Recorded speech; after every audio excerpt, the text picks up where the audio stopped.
बिस्मिल्लाहिर्रहमानिर्रहीम। अस्सलामुअलैकुम। मैं सैयद फ़खर बुखारी, आप देख रहे हैं मेरा चैनल इंफॉर्मेटिव कंस्ट्रक्शन व्लॉग्स।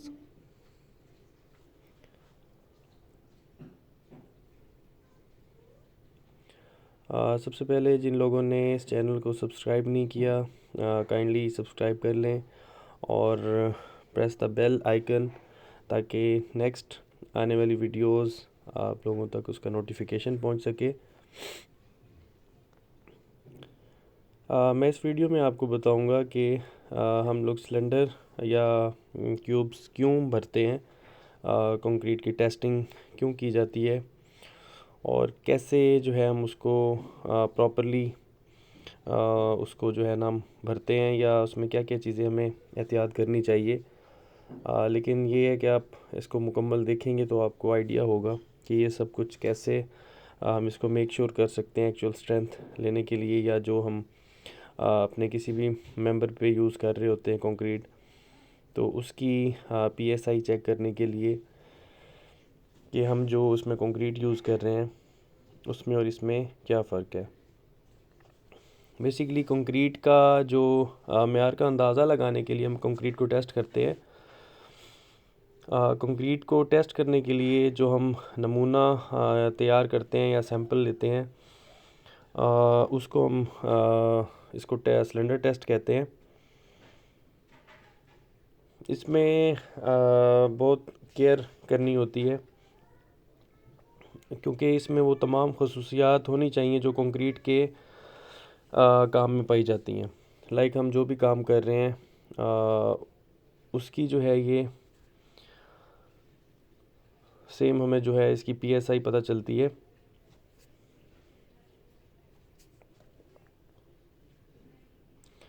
बाज़ दफ़ा सैंपल जो है वो लेबॉर्ट्रीज़ में भी लेते हैं, लेकिन उस बैचिंग का और जो आप साइड पे जो कंक्रीट बैच जिस बैच से कर रहे होते हैं उसमें काफ़ी डिफरेंस आ जाता है, जिस वजह से आप सही से अंदाज़ा नहीं कर पाते कि आपके जो मेंबर्स हैं लाइक कॉलम्स, बीम्स या स्लैब, आप जो काम कर रहे हैं उसमें और एक्चुअल में क्या डिफरेंस है।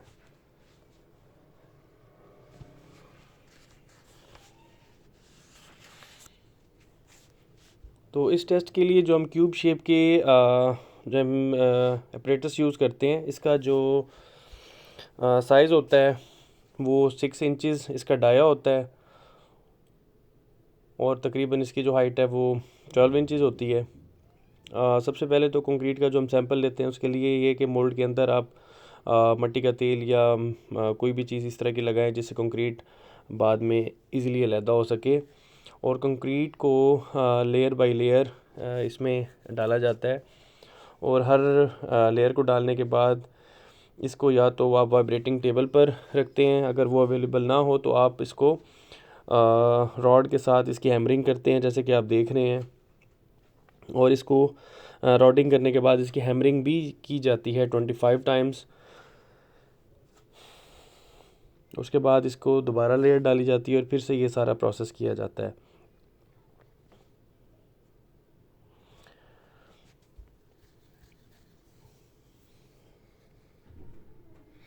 इसकी कंपैक्शन इसलिए करना ज़रूरी होती है ताकि इसके अंदर जो गैप्स हैं वो फिलअप हो सकें।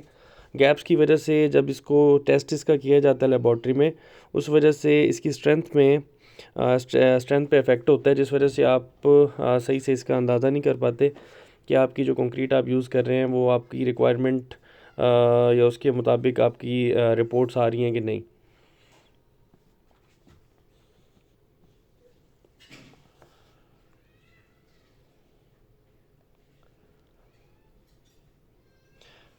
सैंपल मुकम्मल करने के बाद इसकी जो टॉप सरफेस है उसको फ्लोट साफ गड़माले के साथ साफ़ होना चाहिए।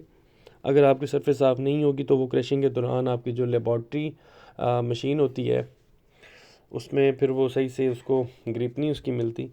तो इस चीज़ का ख़ास ख्याल रखना चाहिए, जो टॉप आपकी सरफेस है वो अच्छी तरीके से उसकी फिनिशिंग होनी चाहिए।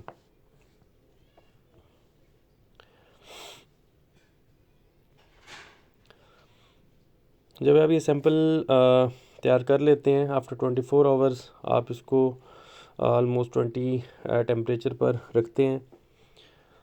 जिसमें हवा की नमी आप इसको चेक कर सकते हैं 90% होनी चाहिए। 20 आवर आफ्टर 24 आवर्स आप इसको निकालते हैं मोल्ड में से। ये जो जिसमें हम इसको कास्ट कर रहे हैं कंक्रीट को, सिलेंडर में से निकाल के इसकी क्योरिंग की जाती है। कुछ लोग क्योरिंग के लिए इनको टैंक्स के अंदर डाल देते हैं। कुछ लोग जो है वो रिकमेंडेड होता है कि जिस मेंबर के लिए आप कंक्रीट कास्ट कर रहे हैं उस तरह इसकी क्योरिंग होनी चाहिए जिस तरीके से आप मेंबर्स की क्योरिंग करते हैं।